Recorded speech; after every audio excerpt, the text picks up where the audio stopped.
This case relates to an application for bail in the High Court of Australia. The appellant, Alice Lynn Chamberlain, was convicted of murder on 29 October 1982 and sentenced to life imprisonment. After a failed appeal in the federal court, the appellant sought leave from the High Court to appeal the conviction. While awaiting the outcome of that application for special leave, she made an application for bail, which is the subject of this case. The matter was heard before Justice Brennan, who determined that the High Court did not have the power to grant bail after conviction, except where special or exceptional circumstances could be demonstrated.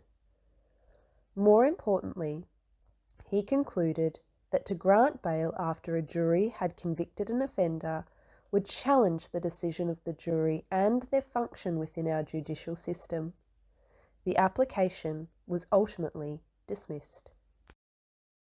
The key dates in the case are the 17th of August 1980. In accordance with the Judiciary Act 1903, Section 68D, the laws which apply to the granting of bail are determined by the relevant bail laws of the respective states and territories. The Act states, "The laws of a state or territory respecting the arrest and custody of offenders or persons charged with offences, and the procedure for, inter alia, the hearing and determination of appeals arising out of any such trial or conviction, or out of any proceedings connected therewith, and for holding accused persons to bail, shall, subject to this section, apply and be applied so far as they are applicable to persons who are charged with offences against the laws of the Commonwealth, in respect of whom jurisdiction is conferred on the several courts of that state or territory by this section." As the appellant was charged and convicted in the Northern Territory, the relevant provision is the Bail Act 1982, Section 23, which sets out that, despite anything in this Act, where an appeal is pending in the Court of Criminal Appeal against A conviction on indictment, or B, a sentence passed on conviction on indictment, bail must not be granted by the court or any other court unless it is established that special or exceptional circumstances exist justifying the grant of bail. The key issue was that the appellant had already been convicted. She had been granted bail while awaiting the outcome of a federal court appeal against her conviction, which was ultimately dismissed. The appellant tendered that she should be granted bail for a second time while awaiting the outcome of an application for special leave to appeal in the High Court so she could return to family life and continue to breastfeed her 6-month-old daughter Kalia, who was born in custody. The court determined that this was not sufficient grounds to constitute special or exceptional circumstances which would give rise to the granting of bail. The case relates to an application for bail after conviction. In Victoria, applications for bail are regulated by the Bail Act 1977. When bail is granted, it allows an offender to be free from incarceration until or unless they are convicted and sentenced.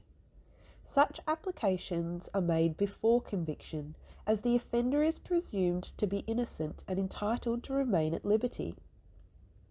When determining whether to deny bail, a judge must give consideration to A, where an offender is accused of an indictable offence, whether there is a real risk they may abscond or commit further offences while on bail, and B, whether the offender has prior convictions or has committed offences while awaiting trial, or whether the offender is suspected of being involved in other offences for which they may have not been charged. Section 13 of the Bail Act 1977 sets out that only the Supreme Court has the power to grant bail to an offender charged with murder. It goes on to state that bail shall be refused to an offender who is charged with murder unless special or exceptional circumstances apply. The test for determining whether such circumstances apply is set out in Section 4AA1 of that Act. While the Act sets out the powers of various courts to grant bail to those charged with offences including murder, it is important to note that the Bail Act 1977 does not give power to any court to grant bail to a person convicted of an indictable offence, namely murder. The parties in this case were Alice Lynn Chamberlain, the appellant, and the High Court of Australia. There were no charges laid in this case. However, the appellant was charged and convicted of murder in the original case. The mitigating factors taken into consideration by the court were that there was no real risk of the appellant failing to answer bail, and that the appellant was still nursing her young daughter Kalia. The aggravating factors which were taken into consideration by the court included that the appellant had already been convicted by a jury, and the appellant's appeal against her conviction in the federal court had been dismissed. The appellant was appealing her conviction and not the sentence, but also the appellant was seeking special leave to appeal in the High Court, but had not received the consent to appeal at the time of her bail application. There is no victim in this particular bail application. However, the victim of the murder case is Azaria Chantel Lauren Chamberlain, a 9-week-old Australian baby girl. She was an infant girl, only 9 weeks of age and vulnerable. Whilst there is no offence, victim or victim impact statement in this particular application for bail, it is noted that the appellant's previous bail and return to custody undoubtedly caused a traumatic disruption to the appellant's life and the life of her young family. Lindy was sentenced to life imprisonment and spent nearly 3 years in prison, giving birth to her daughter in this time, before new evidence and a Royal Commission inquiry led to her exoneration. Michael was also put in jail for some time. The body of Azaria was never found, however her blood-stained jacket had been found in proximity of a dingo lair about a week after her disappearance. When considering the application for bail and the potential for the appellant to return to custody, Justice Brennan described the impact on both the appellant and the court by quoting Edmund Davis LJ. Bail inevitably raises hopes, and to wreck them by ordering a return to custody is a painful duty for any judge. He also describes the poignancy of her return to custody and the traumatic disruption of family life. The Chamberlains were originally prosecuted and convicted for the murder of their 9-week-old baby. Lindy Chamberlain received a life imprisonment at hard labour sentence as the law of the territory requires, whilst Michael was convicted of being an accessory after the fact and given an 18-month suspended sentence after spending some time in jail. However, the outcome of this particular bail application was dismissed. Justice Brennan's reasoning behind dismissing the bail application rationalised that the original jury was the tribunal constituted to govern whether the Chamberlains should be convicted or acquitted, and its judgment took effect instantly. Justice Brennan confirms the seriousness of granting bail. In a serious case where the prisoner's custodial sentence depends upon a jury's verdict, an application for bail before the verdict is set aside is in substance an application to suspend the effect of the verdict. Justice Brennan reasoned to grant bail in such a case is to whittle away the finality of the jury's finding and to treat the verdict merely as a step in the process of appeal. The central feature in the administration of criminal justice is the jury, and it is a mistake to regard the effect of its verdict as contingent upon the confirmation by an appellate court. In a unanimous vote by the jury, the federal court rejected the Chamberlain's appeal. It could not be said that the verdict was expected to be set aside. In such circumstances, the processes of the criminal law should take their course. Hence, Justice Brennan's reasoning for establishing the ratio decidendi and dismissing the bail application. Justice Brennan did not discuss either element regarding rehabilitation or the need to punish, but rather went into depth concerning how allowing the application to be granted would effectively undermine the decision of the jury and, in essence, their function within the judicial system. The appellant's bail application was dismissed. Justice Brennan took the view that he did not have the power to grant such an application unless exceptional circumstances could be demonstrated by the appellant. This was a bail principle derived from a judgment made in the Supreme Court of the Territory of Papua New Guinea, handed down by Justice Fullagar.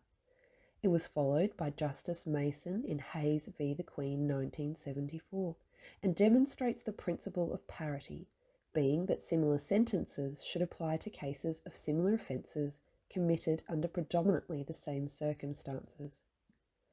When making his determination, Justice Brennan noted that the appeal which the appellant sought in the High Court was against the verdict of the jury and not the sentence of life imprisonment. He noted that if the appellant was found guilty on appeal, then naturally her conviction would stand. In such circumstances, to grant bail would appear to render the jury's decision conditional on the appellant first having discharged all avenues of appeal. Justice Brennan stated that to grant bail in such a case is to whittle away the finality of the jury's finding and to treat the verdict as merely a step in the process of appeal. While Justice Brennan acknowledged that he did not believe the appellant would fail to answer bail, he did not find the appellant's circumstances sufficiently exceptional to warrant the granting of bail. In his closing statement, Justice Brennan noted that if the verdict of the jury had stood against an appeal in the federal court, then it would be likely it would stand against an appeal in the High Court. The Chamberlain case is one of the most well-known cases in the world. The family have been interviewed countless times by various media outlets from 1980, when Azaria first went missing, to Lindy Chamberlain's most recent interview in 2020 with Channel 10's The Project.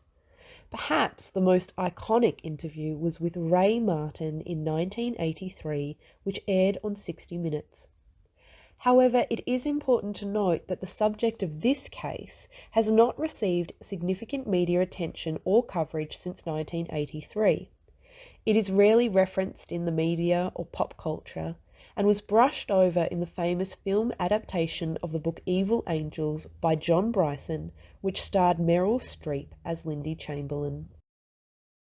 Notwithstanding this, the case has had clear importance in our judicial system, particularly when determining whether special or exceptional circumstances apply on hearing an application for bail. Since 1985, there have been at least 89 cases referred to this case. The most recent citation of this case can be found in R. v. Rodriguez 2020 in the New South Wales Supreme Court. The most recent case to consider this case was Zhong v. the Attorney General in 2020 in the Victorian Supreme Court, and the most recent application of this case can be seen in Beattie v. R. 2011 in the Court of Appeal in ACT. In Rodriguez, when considering the application of special or exceptional circumstances, Justice Walton quoted Justice Brennan by stating, "To suspend or defer the sentence before an appeal is heard in such a case is to invest the verdict of the jury with a provisional quality, as though it should take effect only after the channels of appeal have been exhausted. But the jury is the tribunal constituted to determine whether an accused should be convicted or acquitted, and its verdict takes effect immediately. The central feature in the administration of criminal justice is the jury, and it is a mistake to regard the effect of its verdict as contingent upon confirmation by an appellate court." In Beattie, Justice Refshauge agreed with Justice Brennan's sentiments by stating that the court has no inherent jurisdiction to grant bail pending appeal. To date, it does not appear this case has affected change in policy or legislation. In conclusion, The frequently cited judgment of Justice Brennan established that the High Court of Australia did not have the power to grant bail unless there were special or exceptional circumstances demonstrated by the appellant. Furthermore, the decision reflected that to grant bail where such circumstances did not apply would be to undermine the verdict of the jury who had convicted the appellant.